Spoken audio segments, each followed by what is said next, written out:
కాంగ్రెస్ శ్వేతపత్రంపై కూడా అది పూర్తి డొల్లా, అందులో అబద్ధాలు చెప్పారు, అప్పుల విషయంలో కొన్ని అబద్ధాలు ఉన్నాయి అని కూడా కేటీఆర్ ఒక అంశాన్ని చెప్పారు ప్రధానంగా. అదేంటో ఒకసారి చూద్దాం. అప్పుల పేరుతో అబాండాలు వేసినారు, కానీ వాస్తవం ఏంటి అంటే తెలంగాణ అప్పులు వాస్తవికంగా ఎంత వాళ్ళు చెప్పిన లెక్క ప్రకారమే 3 లక్షల, వాళ్ళ శ్వేతపత్రంలో చెప్పారు FRBM పరిమితిలో ఉన్న అప్పులు కేవలం 3,89,673 కోట్లు. అందులో వాళ్ళ ప్రభుత్వం మాకు ఇచ్చిపోయిన అప్పులు, పాత అప్పు ఆనాడు 2013-14లో వాళ్ళు దిగిపోయే నాటికి ఉన్న అప్పులు 72,658 కోట్లు. మా ప్రభుత్వం గత 9.5 ఏళ్లలో చేసిన అప్పు 3,17,015 కోట్లు మాత్రమే. కానీ దాన్ని ఎంత బుకాయింపు అంటే ఈ 3,17,000 కోట్లను 6,71,000 కోట్లు అని చెప్పి వాళ్ళు ఇలా చిత్రీకరించే ప్రయత్నం చేస్తూ ఉన్నారు. ప్రభుత్వ గ్యారంటీ ఉన్నవి 1,27,000 కోట్లు అయితే, ప్రభుత్వ హామీ లేని రుణాలు 59,000 కోట్లు అయితే, స్పెషల్ పర్పస్ వెహికల్స్ 1,18,557 కోట్లు అయితే, ఈ మూడింటిని కూడా కలిపి ఈ 389కి కలిపి మొత్తం 6,71,000 కోట్లుగా చూపెట్టే ప్రయత్నం, ఒక దివాలాకోరు ప్రయత్నం ఈ ప్రభుత్వం చేస్తూ ఉంది. లేని అప్పును ఉన్న అప్పుగా చూపెట్టి తిమ్మిని బమ్మిని చేసే ప్రయత్నం, రిసీవబుల్స్ స్టాక్స్ ఉన్నా ఆస్తులున్నా వాటిని చూపెట్టకుండా దాచేసి మా మీద బట్టగాల్చి మీదేసే ప్రయత్నం ఏదైతే చేసినారో దానికి ఒక సివిల్ సప్లైస్ కార్పొరేషనే ఒక గొప్ప ఉదాహరణ. రైట్ నాగేశ్వర్ గారు, ఈ శ్వేతపత్రంలో అప్పులకు సంబంధించి కూడా కొంత కన్ఫ్యూజన్ ఉంది. కన్ఫ్యూజన్ ఏం కాదు, వాళ్ళు ఇచ్చిన డేటాని కేటీఆర్ కూడా ఒప్పుకుంటున్నారు. అయితే అందులో ప్రభుత్వం చేసిన అప్పులు కేవలం 3,17,000 కోట్లు మాత్రమే. దాన్ని 6,71,000 కోట్లు ఎస్పీవి, ప్రభుత్వ గ్యారంటీ ఉన్నవి లేనివి, ప్రభుత్వ హామీ లేకుండా కొన్ని సంస్థలు తీసుకున్న రుణాలు అన్నీ కలిపి 6,71,000 కోట్లు ప్రభుత్వమే అప్పు చేసిందని చెప్తున్నారు అనేది ఒకటి. ఇలా సివిల్ సప్లైది కూడా చివరిలో చెప్తూ ఆగింది. అది సివిల్ సప్లైలో 56,000 కోట్లు 52,000 కోట్ల అప్పు ఉందని ఉత్తమ్ కుమార్ రెడ్డి ఆ శాఖ మంత్రి ప్రకటించారు. అది తప్పు, ఎందుకంటే 30,000 కోట్ల ధాన్యం ఉంది. ఆ ధాన్యం అమ్మిన తర్వాత FCI నుంచి రావాల్సిన బకాయిలు ఇవన్నీ ఉంటుంటాయి. ఇప్పుడు వెబ్సైట్లో చూస్తే 21,000 కోట్లు మాత్రమే అప్పు కనిపిస్తుంది, మీరైనా చూసుకోవచ్చు అని చెప్తుంది. అంటే అప్పుల విషయంలో కూడా కొంత గందరగోళం ఉంది. ఏది ఈ అప్పుల్లో నిజంగా ప్రజలపై భారం పడే అప్పు? కేటీఆర్ చెప్పినట్టు 3,17,000 కోట్లే మన తలపై భారం, ప్రతి ఒక్క తలపై. మిగిలినంతా గ్యారంటీలతో వేరే సంస్థలు తీసుకున్నాయి. ఒకవేళ వీడు కట్టకపోతే వాడు గ్యారంటీ ఇచ్చినా ఏదైతే ఆస్తులు ఉన్నాయో వాటిని తీసుకొని వెళ్తారు, కానీ ప్రజలపై భారం కాదు కదా అప్పు. ఇప్పుడు కాళేశ్వరం కార్పొరేషన్ కింద అప్పు చేశారు, అది కాళేశ్వరం డ్యామ్ బ్యాంక్ తీసుకెళ్తుందా? అవును. కాళేశ్వరం ప్రాజెక్ట్ ద్వారా వచ్చే నీళ్లపైన ఆదాయం ఉందా? మీకు ఫైనాన్స్ కమిషన్కు తెలంగాణ గత ప్రభుత్వం ఇచ్చిన నివేదికలో కాళేశ్వరంకు నిధులు ఇవ్వమని అడుగుతూ ఏం చెప్పారంటే, కాళేశ్వరం కన్నా మిషన్ భగీరథ నాకు గుర్తులేదు, సో దానికి రుణం ఇవ్వమని చెప్తూ మేము ఇంకో సంవత్సరానికి 10,000 కోట్లు సంపాదిస్తాం, రెండు కలిపి 10,000 కోట్లు అని చెప్పి ఎట్లా సంపాదిస్తారు నాకు అర్థం కాదు. ఇప్పుడు కాళేశ్వరం ప్రాజెక్టు బ్యాంకులు తీసుకపోలేవు కదా ఆస్తులు. అవును. సో బ్యాంక్ కాళేశ్వరం ప్రాజెక్టు వేయలేరు బ్యాంకు. కాళేశ్వరం ప్రాజెక్టు ద్వారా ఇచ్చే నీళ్ళ నుంచి ఆదాయం లేదు. ఏదైనా పరిశ్రమలకు ఇచ్చే దాంట్లో అది కొద్దిపాటి ఆదాయమే. మిషన్ భగీరథ వల్ల తాగునీళ్ళు ఉన్నది. మిషన్ భగీరథ అప్పు కట్టకపోతే మిషన్ భగీరథ కార్పొరేషన్ బ్యాంకుల నుంచి మిషన్ భగీరథ పైప్ లైన్ పడకపోతాయా? పడకపోవు కదా. మిషన్ భగీరథ ద్వారా ప్రజలకు నీళ్ళు ఇస్తే ప్రజలకు ఆదాయం ఉందా? అంటే మిషన్ భగీరథ కాళేశ్వరం కాదు, చెప్పింది ఏంటంటే ఆర్టీసీ ఆస్తుల గురించి చెప్పారు, విద్యుత్ సంస్థల ఆస్తులు. ఆర్టీసీకి ఇవాళ వారు అప్పులు కట్టాల్సిన పరిస్థితి లేదు, వాళ్ళు అది కూడా ప్రభుత్వం కట్టాల్సిందే. నేను ఒప్పుకుంటాను సివిల్ సప్లైస్ కార్పొరేషన్, అది లాజికల్లీ కరెక్ట్. కేటీఆర్ చెప్పింది సివిల్ సప్లైస్ కార్పొరేషన్ అప్పు ఏంటంటే ప్రభుత్వం రైతుల దగ్గర రుణం తీసుకుంటుంది. ఇది కూడా ఏంటంటే ఒకప్పుడు FCI చెల్లించేది రైతులకు, గుర్తుందప్పుడు రాజశేఖర టైంలో మొదలైంది. రైతులకు ఆలస్యం అవుతుంది కనుక రాష్ట్ర ప్రభుత్వం బ్యాంకుల నుంచి అప్పు తీసుకొని రైతులకు చెల్లిస్తుంది. తర్వాత ఆ సేకరించిన ధాన్యాన్ని FCIకి పెట్టి FCI నుంచి డబ్బులు తీసుకుంటుంది. ఈ గ్యాప్ పీరియడ్ లో రాష్ట్ర ప్రభుత్వం అప్పు చేస్తుంది. అందుకే ఉత్తమ్ కుమార్ రెడ్డి శాసనసభలో ప్రకటించే నాటికి సివిల్ సప్లై కార్పొరేషన్ అప్పులు 56,000 కోట్లుంటే కేటీఆర్ ప్రజెంటేషన్ టైంకి 24,000 కోట్లు. సివిల్ సప్లై కార్పొరేషన్ కరెక్ట్ నాకు అర్థమైన మేరకు. కానీ మీకు కాళేశ్వరము మిషన్ భగీరథ ఇది కరెక్ట్ కాదు. ఇప్పుడు స్పెషల్ పర్పస్ వెహికల్స్ లో మీరు టాప్ లో అప్పు చేసిందల్లా కాళేశ్వరం మిషన్ భగీరథ వస్తుంది. సో అది ప్రధానమైన కదా, అప్పు కట్టాల్సిందే. అయితే దానివల్ల అభివృద్ధి జరిగింది కదా, జనాలకు నీళ్ళు ఇచ్చాం కదా, మంచి నీళ్ళు ఇచ్చాం కదా అని చెప్తున్నారు కదా. అభివృద్ధి జరగలేదు అనేది ఆ శ్వేతపత్రంలో అభివృద్ధి జరిగిందా అనే దానికి లెక్కలకు పోలే. మీకు సింపుల్ లెక్క చెప్తాను. నాకు 1,00,000 రూపాయల ఆదాయం ఉంది. నేను ఒక 5 కోట్లు అప్పు తీసుకొని 3 ఇళ్ళు కొట్టాను. ఆ 3 ఇళ్ళ పైన 5 కోట్లు అప్పు తీసుకున్నందుకు నేను నెలకు 5 లక్షలు కట్టాలి ఈఎంఐ. నాకు ఆ 3 ఇళ్లలో రెంట్ కలిపితే ₹1,00,000 వస్తుంది. నాకు ఆస్తులు కల్పించలేదు. ఆ 3 ఇళ్ళు ఉన్నాయి, నాకు 3 ఇళ్ళు ఉన్నాయా అంట. కానీ అక్కడ నేను నాకు ₹1,00,000 ఆదాయం ఉంది, 5 లక్షలు అప్పు ఉంది కట్టేది. కదా ఆస్తులు లేదు, ఇల్లు అమ్మాలి. ఇల్లు అమ్మినప్పుడు ఆ రేట్ రాదు. అవును, ఇల్లు ఎక్కడ అమ్ముతారు? ఏం అమ్ముతారు? కల్పించిన ఆస్తులు ట్రాన్స్ఫార్మర్ అమ్ముతారా, సబ్ స్టేషన్ అమ్ముతారా, మిషన్ భగీరథ పైప్ లైన్ అమ్ముతారా, కాళేశ్వరం డ్యామ్లు అమ్ముతారా చెప్పండి. అందువల్ల ఆర్గ్యుమెంట్ లో ఆస్తులు కల్పించలేదన్నది ఎవరు అనలేరు. కేటీఆర్ చెప్పింది నిజం.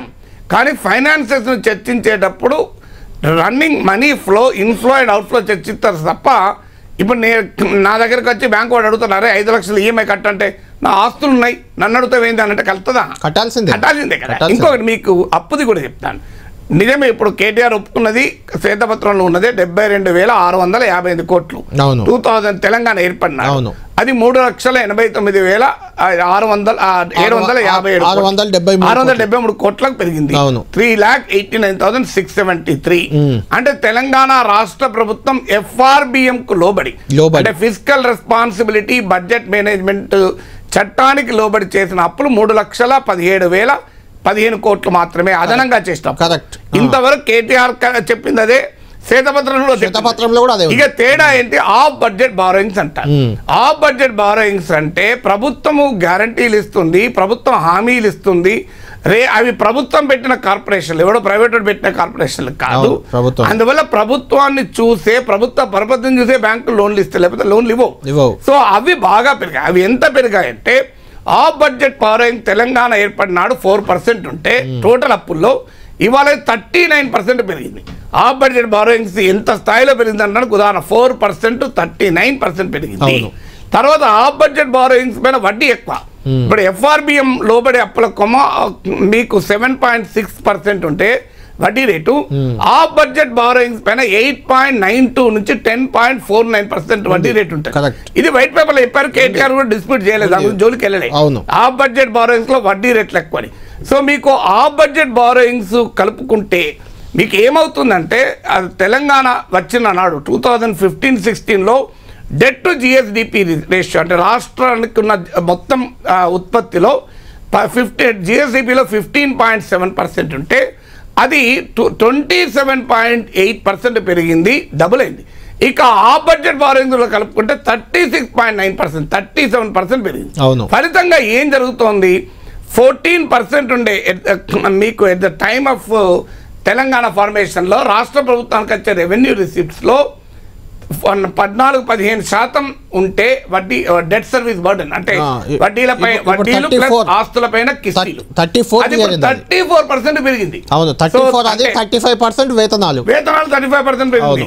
అంటే మీకు వేతనాలు ట్రిపుల్ అయింది, వడ్డీల భారం, అప్పుల భారం 5 times పెరిగింది.